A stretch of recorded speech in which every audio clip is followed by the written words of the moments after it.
Isang mapagpalang muli ang aming pagbati at masaganang umaga sa bawat isa po sa atin. Third Sunday po ng buwan nito, wala po naka-schedule. Kaya lagi po sinasabi na ang reliever po, kung saan yung walang slot, doon po ako pumapasok. Kaya sa pagkakataon po ito muli, ako ang inyong makakasama dahil wala pong nakatuka sa pagkakataon po ito. At salamat dahil dumating po si Brother John Mer para po hawak ng sermon. So sa umaga po ito ay patuloy tayong pasalamat unang-una sa Diyos dahil taglay natin yung buhay, yung kalakasan na ipinapahiram ng Diyos sa bawat isa po sa atin dahil napakaraming mga tao na hindi na nakamtan yung buhay sa dating na kinabukasan dahil wala na, hindi na nakamtan yung buhay at hanggang doon na lamang. Kaya patuloy tayo magpasalamat sa Diyos dahil tayo po ay nakamtan at muling ibinigay yung buhay po sa bawat isa po sa atin. Isang malaking biyaya po yun na tinanggap natin ngayong umagang ito. So, yung series po na aking tinatalakay, nung una pong tinalakay ko po ay patungkol sa bautismo at patungkol sa salvation. At kailangan nating puntusan din yung sinabi ng Apostol Pablo sa 1 Corinthians chapter 15, verse 2, na ang sabi doon, after mong mabautismohan, kailangan mong manatili. Dahil yung paksa po na ito ay hindi po pwedeng putol-putulin. Kailangan itong buo na mapakinggan ng lahat po ng mga nakikinig dahil yung tao na nilalang ng Diyos ay kailangan palang makinig ng salita, kailangan mong magpabautismo, sumampalataya, at kailangan mong manatili. At yan po yung ating pong title sa umaga po ito, kailangan nating manatili. Yung sinasabi sa 1 Corinthians chapter 15. 15:2. Ang sabi dito ni Apostol Pablo, dahil pagkatapos mong sumampalataya at magpabautismo, ang sabi po rito, manatili. Ngayon ipinatatarastas ko sa inyo, sabi ni Apostol Pablo, mga kapatid, na ang Ebanghelyo na sa inyo ay aking ipinangaral. So, si Apostol Pablo ay nag-usal ng tinatawag na Ebanghelyo, yung tinatawag na Gospel, o yung tinatawag na salita ng Diyos. Nasa inyo ay aking ipinangaral. So, nangangaral siya. Na inyo namang tinanggap, na siya naman ninyong pinananatilihan. So, yung Ebanghelyo daw, o yung salita ng Diyos, na ipinangaral, tinanggap. So, kung tinanggap mo yung aral na nabautismohan ka, ang sabi dito sa verse 2, sa pamamagitan naman nito'y ligtas kayo kung matyagan ninyong iingatan ang mga salitang ipinangaral ko sa inyo. Maliban na kung kayo nagsisampalataya ng walang kabuluhan. So, ang sabi dito, sa pamamagitan nito'y ligtas kung kailangan mong manatili. Ligtas ka,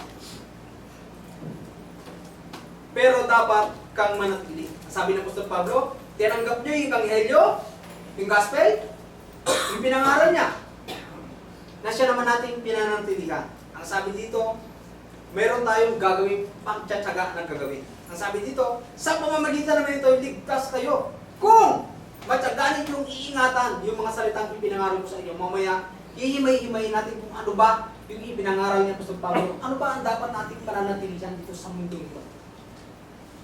So, noong unang panahon, ito yung tao na nilikha ng Diyos.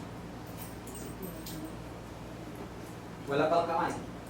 Yan yung tao. Pasensya na po, parang nagmamadali ako ng time na yan. Yan yung tao na nilikha ng Diyos. Ano po? Na tayong lahat pala nilikha, kawangis ng Diyos. Ano po? We are created by the image of God. Na nakalagay yan sa 1:26 ng Genesis. Ang sabi dito, at sinabi ng Diyos, lalangin natin ang tao sa ating larawan. See?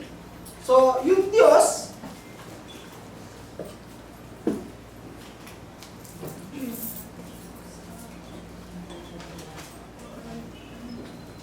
itong God na ito, nagsalita.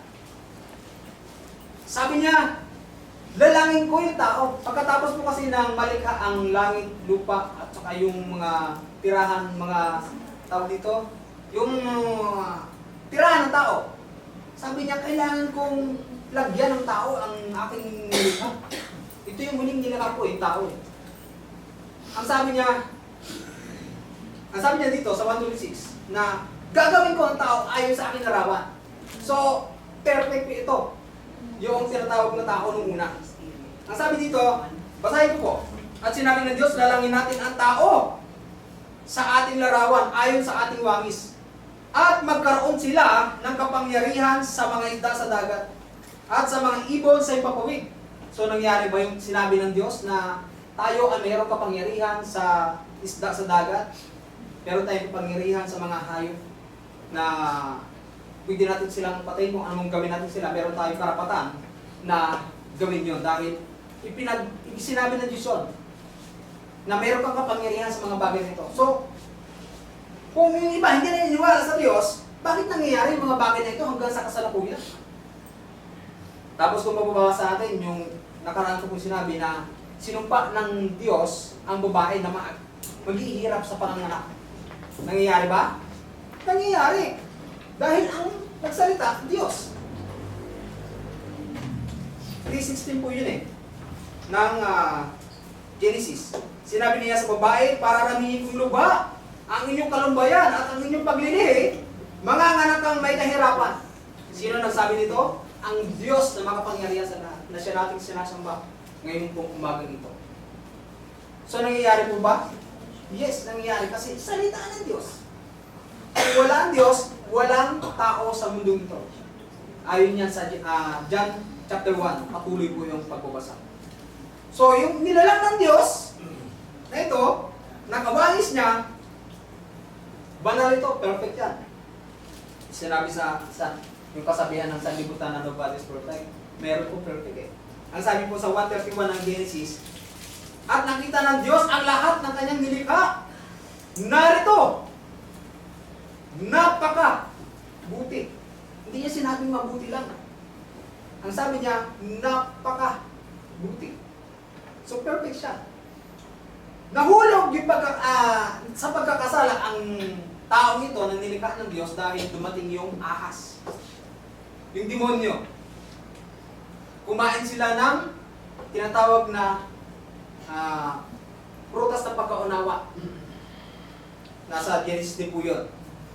Pero, maibabalik kung ang tinatawag na tao na ito na nagkasala dahil nga tinukso. Ngunit ang sabi ng Diyos dahil ang tao po ay napakamahal ng Diyos. Kaya niya, binigay ko niya bugtong na anak.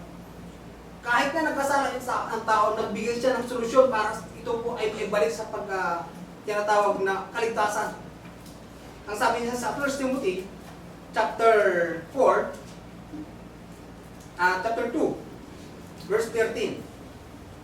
Sapagkat si Adam ay siyang unang nilalang saka si Eva. At si Adam ay hindi nadaya, kundi ang babae. Nang madaya ay nahulog sa pagkakasala. 1 Timothy chapter 2, verse 14. Ngunit, ang taong ito na nilikha ng Diyos, na si Adan at si Eva, na nahulog sa pagkakasala, ngunit, ililigtas siya sa pamamagitan ng panganganak.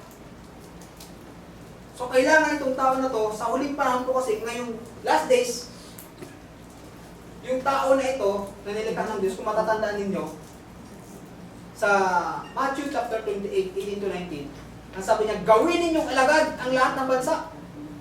Sila inyong bautismuhan sa pangalan ng Ama at ng Anak. Yung paraan para tayo po ay magkaroon ng buhay na walang hanggan. Isa yon sa kailangan nating pananatilihan. Na ipangaral yung salita. Ang sabi dito, ngunit ililigtas siya sa pamamagitan ng panganganak.